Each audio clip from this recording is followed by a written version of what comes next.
Allison DeSantos looks spent after his 400, but if you want to see what hurt and tired looks like, it's going to be after this. Emily Enfield got a chance to sit next to her on the plane ride out here, got called up this week. Got here late, but had a couple of days to get settled now when she comes through here. Helen will definitely prefer the 5K distance over the 3 on Friday with a 29:30 road 10K PR. Ejgayehu Taye, she was the winner in the 3,000. Most seasoned one of everyone in here, probably my favorite to win this race. Zoom, zoom. Nozomi Tanaka from Japan. Nozumi, I think, as the Aussies refer her as. She would like to get to the lead, but the big question mark is, can she get to the lead with the East Africans running as fast as they have been? Agnes Ngedit, she was second in that 3,000, the world record in the 10K on the roads. Certainly will push the pace like she did in the 3K. I also see this being a more favorable race for her. Whitney Morgan's a former NCAA champ for Diljit Taylor at BYU. She made the Olympic Games in the 5K final. Unbelievable indoor season, keeps the momentum rolling. Her and Elise are going to have to keep their nose in it for a little bit longer than they did on Friday. Mention Elise Cranny. She's 6th in the 3,000, twice an Olympic finalist in the 5,000. Fresh off a great 10K last week, she won the 10 at the Sound Running Meets, and I think the 5 will be more favorable as well for her. Haven't seen anybody win a slam yet that it wasn't in a first or second position, but Sagai Gebrselassie will try. She was 3rd in the 3,000. They're trying to build the atmosphere here, give these women the right sort of rhythm. What sort of rhythm is going to be set, Carrie? We've been having a chat, haven't we, all afternoon about what's going to happen here. Is it going to be slow?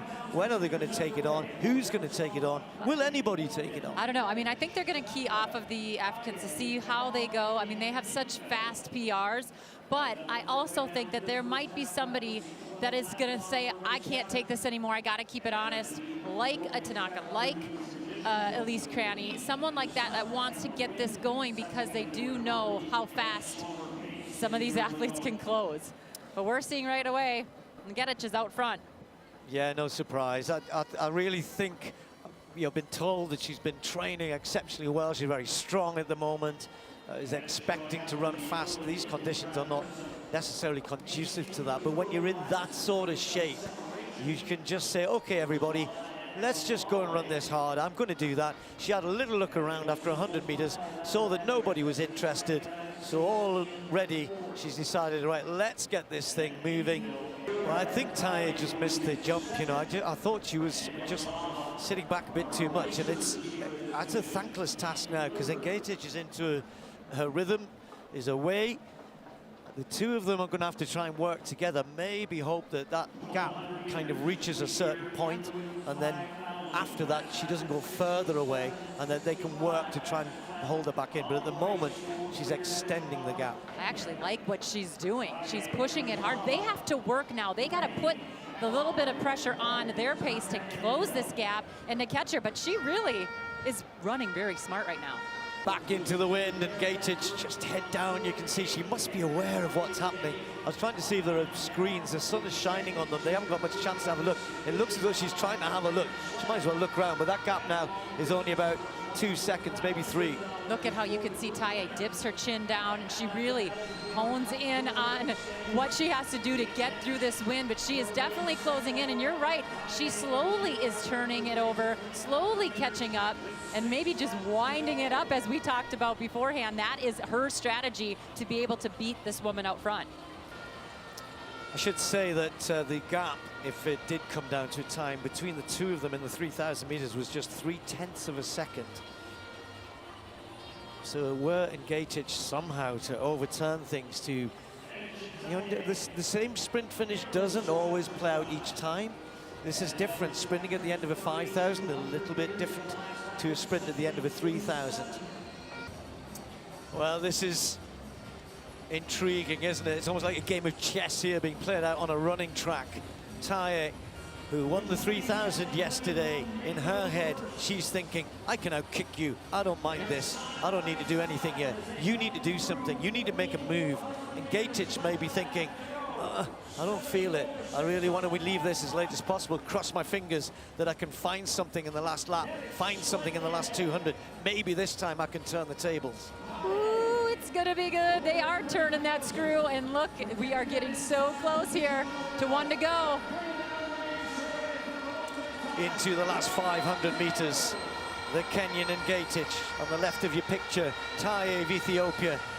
I said it in the 3,000 meters. There's a saying in track, if you've got an Ethiopian and a Kenyan sprinting, the Ethiopian often wins. Don't know why that is, but can Ejgayehu overturn the result of the 3,000? She's run so many meters more than Taye by running on the outside of a lane, and Taye this time is thinking, I'm not hanging around here, just winding you up. This isn't the big kick yet. This isn't the put your foot down. This isn't the change in the gears. That's why Ejgayehu is just hanging in there. Taye just wanting to set this up for herself. Taye looks to be getting ready to have that final push, but Ejgayehu is trying to move a little bit to the inside. I would say get on the outside, and there she lets her in on the inside.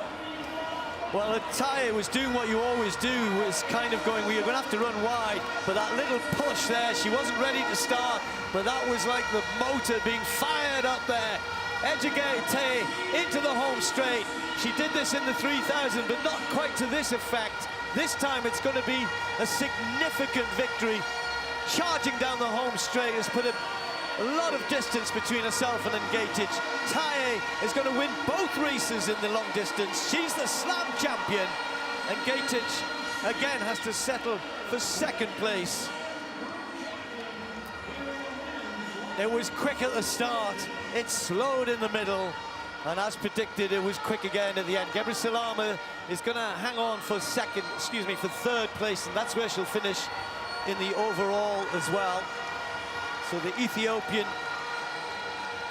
just makes it across the line, having got herself extricated from the rest of the field. Had to try run those legs out of Taye, especially after being able to see her run so well over 3,000 meters. But yeah, just a little wake up here with 200 meters to go, watching Taye take the last 150. One little look behind there, and then it was all eyes on the finish line, and 100 grand in her pocket, just really pushing hard into this wind. It isn't an easy day out here for anyone, but especially to run 12 and a half laps. That's a long ways to go in this wind, in this heat.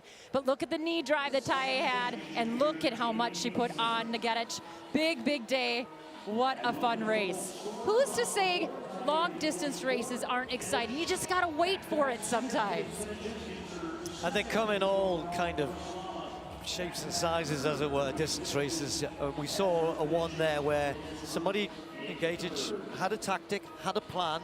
I think just for the conditions, it might not have been the best plan. I think